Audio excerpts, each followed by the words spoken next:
প্রধান উপদেষ্টার সঙ্গে সেনাপ্রধানের বিদায়ী সাক্ষাৎ, নির্বাচনে সহযোগিতার জন্য জানালেন ধন্যবাদ।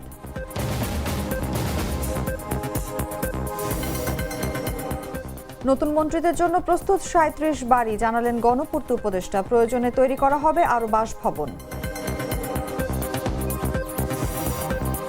এমপিদের বাসযোগ্য করতে সংস্কার চলছে, ক্ষতিগ্রস্ত সেই ভুতুড়ের ন্যাম ভবন। ২১৬ ফ্ল্যাটে ১,০০০-এর বেশি শ্রমিক মেরামত ও সংস্কারে ব্যস্ত। মোহাম্মদ বিন জায়েদ আল নাহিয়ান অসুস্থ, আমিরাত সফর স্থগিত করলেন এরদোয়ান। নতুন তারিখ জানানো হবে পরে। এবং শোয়েবের অর্ধ শতকে টিকে থাকার লড়াইয়ে চ্যালেঞ্জের মুখোমুখি আফগানিস্তান।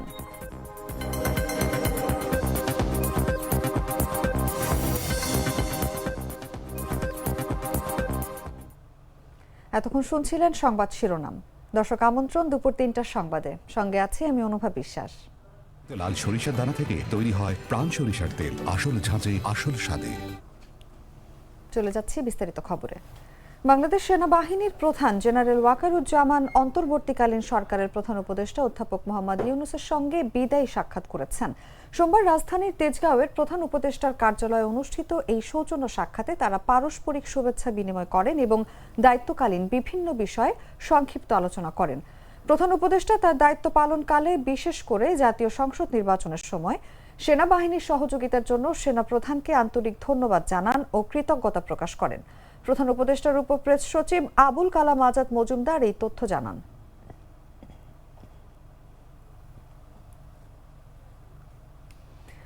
নতুন সরকারের মন্ত্রী, প্রতিমন্ত্রী ও উপমন্ত্রীদের জন্য ৩৭টি বাড়ি বা বাসা প্রস্তুত করা হয়েছে বলে জানিয়েছেন অন্তর্বর্তী সরকারের গৃহায়ন ও গণপূর্ত উপদেষ্টা আদিলুর রহমান খান। সোমবার সচিবালয়ে নিজ দপ্তরে সাংবাদিকদের সঙ্গে আলাপকালে এক প্রশ্নের জবাবে তিনি কথা জানান। নতুন সরকারের মন্ত্রীদের আবাসনের বিষয়ে জানতে চাইলে উপদেষ্টা বলেন, এখন পর্যন্ত আমরা ৩৭টি বাড়ি প্রস্তুত করে রেখেছি। Minto road, Hare road, Dhanmondi ও গুলশানে এই বাড়িগুলো রয়েছে। প্রয়োজনে আরও কয়েকটি বাড়ি তৈরি করার প্রস্তুতি চলছে। এই ৩৭টি বাড়ির মধ্যে বর্তমান উপদেষ্টা পরিষদের সদস্যদের বসবাস করা বাড়িগুলো রয়েছে বলে জানান তিনি। প্রধানমন্ত্রীর বাড়ির বিষয়ে আদিলুর রহমান বলেন, ওনারা যেভাবে চান সেভাবে হবে। ওনাদের সঙ্গে আলোচনা করে সিদ্ধান্ত নেওয়া হবে। জাতীয় নাগরিক পার্টি প্রতিনিধি দল সোমবার সন্ধ্যা ৬টায় রাষ্ট্রীয় অতিথি ভবন যমুনায় গিয়ে জুলাই জাতীয় সনদে স্বাক্ষর করবে। দলটি এই তথ্য এক বার্তায় জানিয়েছে। বার্তায় বলা হয়, এনসিপির আহ্বায়ক নাহিদ ইসলামের নেতৃত্বে প্রতিনিধি দলে থাকবেন সরওয়ার তুষার, মনিরা শারমিন, জাবেদ রাসিন ও অ্যাডভোকেট জহিরুল ইসলাম মুসা। বার্তায় উল্লেখ করা হয়েছে, গণতান্ত্রিক মূল্যবোধ ও জাতীয় ঐক্যমত্যের ভিত্তিতে জুলাই গণ অভ্যুত্থানে প্রকাশিত জনগণের ইচ্ছাকে প্রাধান্য দিয়ে স্বাক্ষরকারীরা ৭ দফা অঙ্গীকার করেছেন। এর মধ্যে রয়েছে ২০২৪ সালের জুলাই আগস্টের গণ অভ্যুত্থানের মাধ্যমে অর্জিত গণতান্ত্রিক সুযোগ বাস্তবায়ন, জনগণের অভিপ্রায় প্রতিফলিত করে সনদ সংবিধানে সংযুক্ত করা, আইনি ও সাংবিধানিক সুরক্ষা নিশ্চিত করা, মানবাধিকার ও আইনের শাসন প্রতিষ্ঠা, শহীদ ও আহতদের যথোপযুক্ত মর্যাদা ও পুনর্বাসন, সংবিধান ও সরকারি ব্যবস্থার সংস্কার এবং সিদ্ধান্ত দ্রুত বাস্তবায়নের প্রতিশ্রুতি। এনসিপি বলেছে, জনগণের স্বার্থ ও দেশের গণতান্ত্রিক অগ্রগতির জন্য এই সনদ পূর্ণাঙ্গভাবে বাস্তবায়ন করবে। গ্লিটারের টুইন লেমন ও অ্যান্টিব্যাকটেরিয়াল ফর্মুলা বাসনকে চকচকে জীবাণুমুক্ত করে আমাদের দেয় গ্লিটার গ্যারান্টি।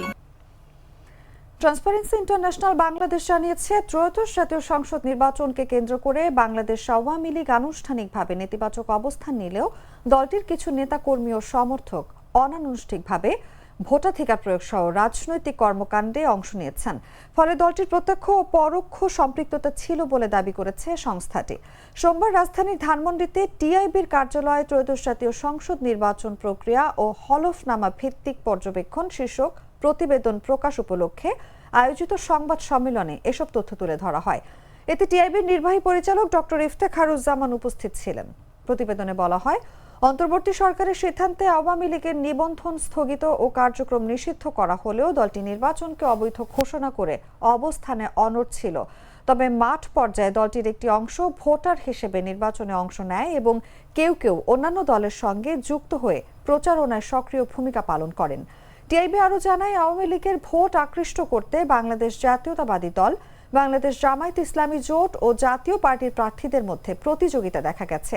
এতে আওয়ামী লীগের কিছু নেতাকর্মী সরাসরি অন্য দলে যোগদান বা তাদের প্রচারণায় অংশ নিয়েছেন বলে প্রতিবেদনে উল্লেখ করা হয়।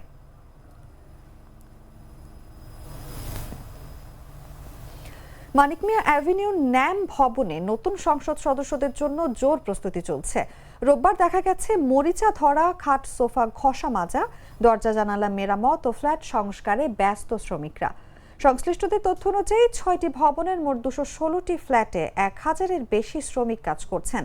ত্রয়োদশ জাতীয় সংসদ নির্বাচনের পর এমপিদের গেজেট প্রকাশের পরদিন থেকেই শুরু হয়েছে এই সংস্কার কার্যক্রম। ফ্ল্যাটগুলো দীর্ঘদিন অব্যবহৃত থাকায় টিভি, ফ্রিজ, এসি সহ নানা সামগ্রী নষ্ট বা চুরি হয়েছে। এখন নতুন ফিটিংস বসানো, দেয়ালে রং করা, মেঝে পালিশ ও প্রয়োজনীয় আসবাব সংযোজনের কাজ চলছে। 1 মাসের মধ্যে সব কাজ শেষ করার লক্ষ্য রয়েছে। 90-এর দশকের শেষ দিকে জোট নিরপেক্ষ আন্দোলনের সম্মেলন উপলক্ষে নির্মিত এসব ভবন পরবর্তীতে সংসদ সদস্যদের জন্য বরাদ্দ দেওয়া হয়। গত 5 আগস্ট রাজনৈতিক পরিবর্তনের সময় ভবনগুলোতে ভাঙচুরের ঘটনা ঘটে। বর্তমানে সেগুলো বাসযোগ্য করতে চলছে ব্যাপক সংস্কার।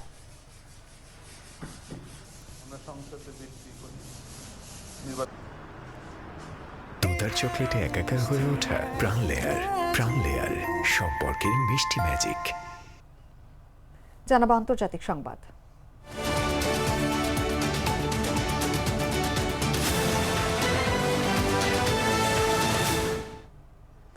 রিসেপ তাইয়েপ এরদোয়ান জানিয়েছেন সংযুক্ত আরব আমিরাত সফর আপাতত স্থগিত করা হয়েছে। দেশটির প্রেসিডেন্ট মোহাম্মদ বিন জায়েদ আল নাহিয়ানের অসুস্থতার কথা উল্লেখ করে এই সিদ্ধান্ত নেওয়া হয়েছে।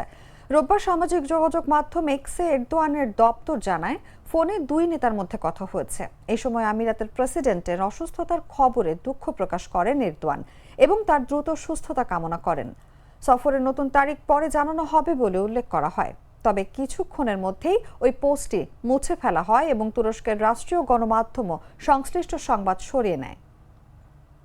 অন্যদিকে আমিরাতের রাষ্ট্রীয় বার্তা সংস্থা ফোনালাপের বিষয়টি নিশ্চিত করলেও সফর স্থগিত বা প্রেসিডেন্টের অসুস্থতা নিয়ে কোনো মন্তব্য করেনি। এর আগে শনিবার প্রকাশিত এক ছবিতে মোহাম্মদ বিন জায়েদ আল নাহিয়ানকে সুস্থ ও স্বাভাবিক অবস্থায় দেখা যায়। ওই সময় তার সঙ্গে ছিলেন Tamim bin Hamad Al Thani. এ বিষয়ে এখনও তুরস্ক বা সংযুক্ত আরব আমিরাতের পক্ষ থেকে বিস্তারিত আনুষ্ঠানিক বিবৃতি দেওয়া হয়নি।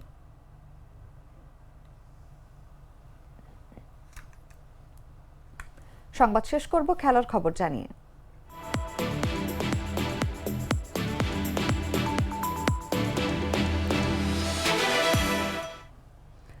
সংযুক্ত আরব আমিরাত জাতীয় ক্রিকেট দলের দেওয়া 161 রানের লক্ষ্য তাড়া করে টিকে থাকার লড়াইয়ে নামবে আফগানিস্তান জাতীয় ক্রিকেট দল। দিল্লির অরুণ জেটলি স্টেডিয়ামে সোমবার টস জিতে আগে ব্যাটিংয়ের আমন্ত্রণ পেয়ে 9 উইকেটে 160 রান করেছে আমিরাত। ইনিংসের শুরুতেই ধাক্কা খায় আমিরাত। 0 রানে আরিয়ান শর্মা ও 10 রান করে অধিনায়ক মোহাম্মদ ওয়াসিম আউট হন। এরপর আলিশান শারাফু ও শোয়েব খান দলকে ঘুরে দাঁড়াতে সাহায্য করেন। তৃতীয় উইকেটে তাদের 84 রানের জুটি আমিরাতকে শক্ত ভিত দেয়।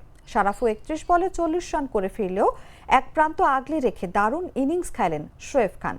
তিনি 48 বলে 68 রান করেন, যেখানে ছিল 6-4 ও 4 ছক্কা। তার ইনিংসেও লড়াকু সংগ্রহ পায় দলটি। শেষ দিকে ব্যাটাররা বড় অবদান রাখতে না পারায় স্কোর আর বাড়েনি। আফগানিস্তানের হয়ে আজমতুল্লাহ ও ওমর জাই 4 উইকেট নেন। এছাড়া মুজিবুর রহমান 2টি ও রশিদ খান 1টি উইকেট শিকার করেন। এখন জয়ের জন্য আফগানিস্তানের লক্ষ্য 161 রান।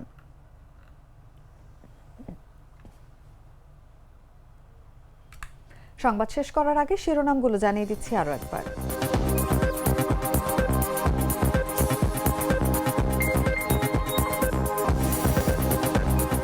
প্রধান উপদেষ্টার সঙ্গে সেনাপ্রধানের বিদায়ী সাক্ষাৎ, নির্বাচনে সহযোগিতার জন্য জানালেন ধন্যবাদ।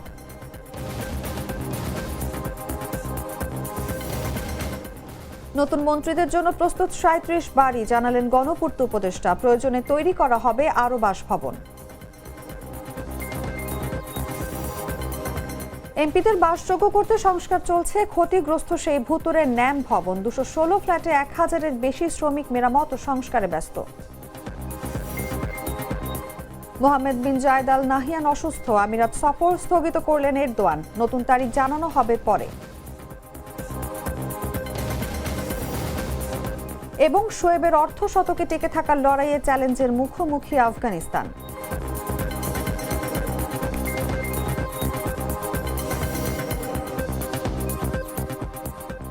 দর্শক, এই ছিল এখনকার মতো। এরপর বিকেল 5টায় দেখবেন দেশজুড়ে সংবাদ। প্রতি মুহূর্তে সর্বশেষ খবর জানতে ভিজিট করুন jagonews24.com। ফলো করুন আমাদের ভেরিফাইড ফেসবুক পেজ এবং সাবস্ক্রাইব করুন জাগো নিউজের ইউটিউব চ্যানেল। ধন্যবাদ সবাইকে।